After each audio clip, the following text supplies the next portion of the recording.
Hello all, my name is Victoria and I'm here to discuss mental health within young adult literature. I'm currently pursuing an English Literary Studies degree with a minor in psychology because this topic has become so very important to me throughout my life. This image I have up represents what is going through the mind of the majority of teenagers in public schools as of 2020. Every single day, students are thinking about how to maintain face at school, online, and at home, with each having their own separate requirements. Mental health has become a major concern amongst the youth of today. An accurate representation of disorders and issues surrounding the concern is essential for teens to understand and get through the problems which come with what they experience at this point in their lives. Although television programs can bring more widespread awareness to issues experienced by teens when it comes to anxiety, depression, OCD, etc., YA literature can do it better.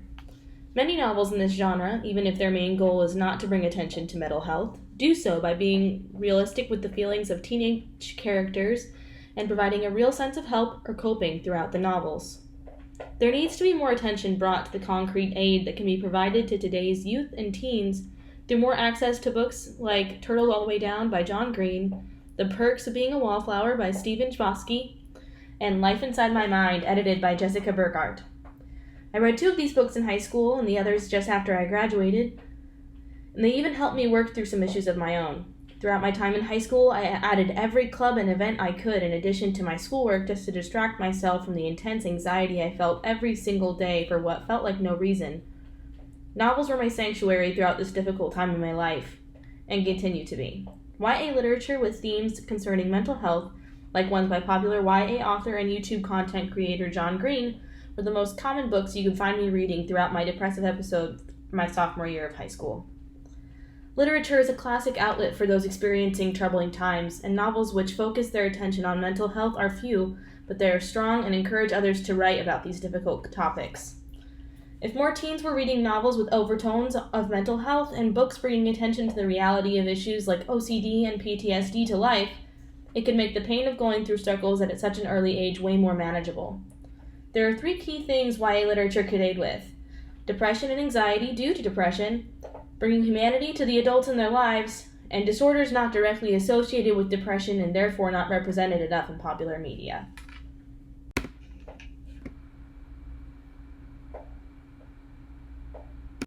Everyone here has likely suffered from increased stress, anxiety, or a depressive episode at least once in their lives. Teens are increasingly realizing that these trends as early or earlier than they can even be considered teens. With the consistent development of social media and other outside factors, teens look toward literature less and less for solace from their busy lives. One of the most influential books regarding anxiety and depression is The Perks of Being a Wallflower by Stephen Chbosky. This world-renowned book received a movie adaptation when I was in middle school and changed the lives of a lot of my friends who were going through the crippling anxiety seen through the main character of the novel.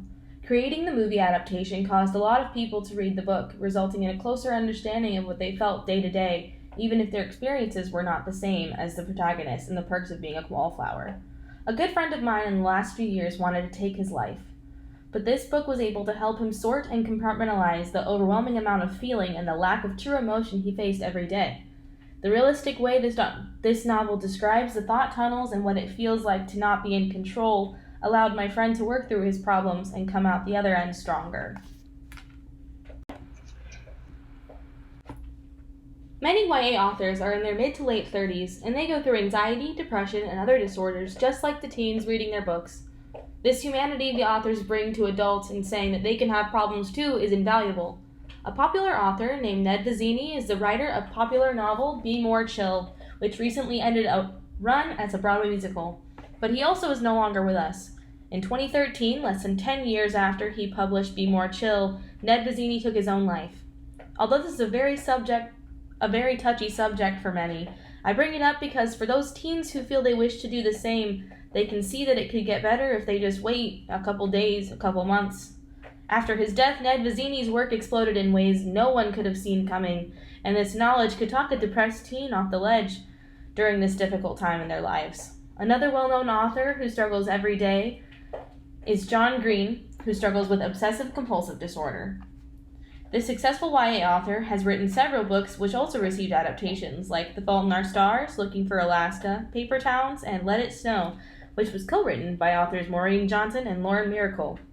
He's spoken about his personal struggle on his YouTube channel, but a most popular quote is where he states, "Mental health days only exist for people who have the luxury of saying, 'I don't want to deal with things today,' and then can take the whole day off, while the rest of us are stuck fighting the fights we always fight with no one really caring one way or another." This means so much because teenagers often cannot afford a mental health day due to the immense amount of pressure placed on them at school, home, and in their activities outside of both. Another effort by the authors of young adult fiction is the book Life Inside My Mind, in which 31 authors write about their personal struggles with mental illness. Two authors who are particularly popular who contributed are Maureen Johnson and Cynthia Hand. When authors participate in anthologies like these, it can give a struggling teen the inspiration to read it, even if the intent was just to read more work by one of their favorite authors. Finally, I'd like to talk about disorders not receiving the same amount of media representation as depression and anxiety linked to depression.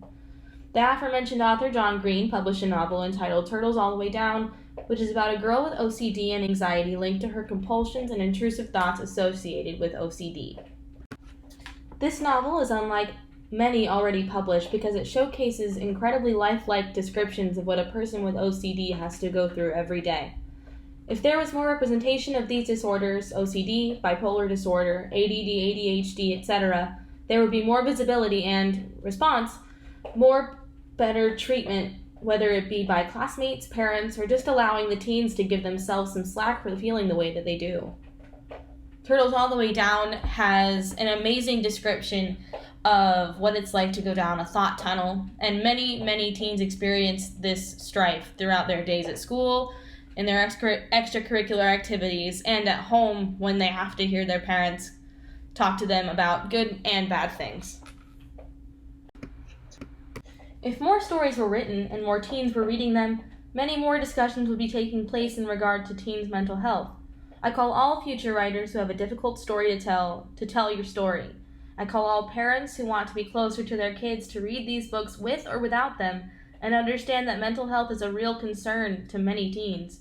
The more you see it from their eyes, the easier it can be to cope with and help them cope with.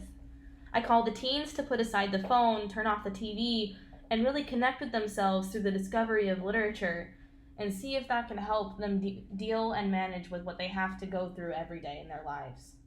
I call all people to bring attention to the books already out concerning the mental health of teens and to make movies of those, review those, teach those. The more visibility, the better.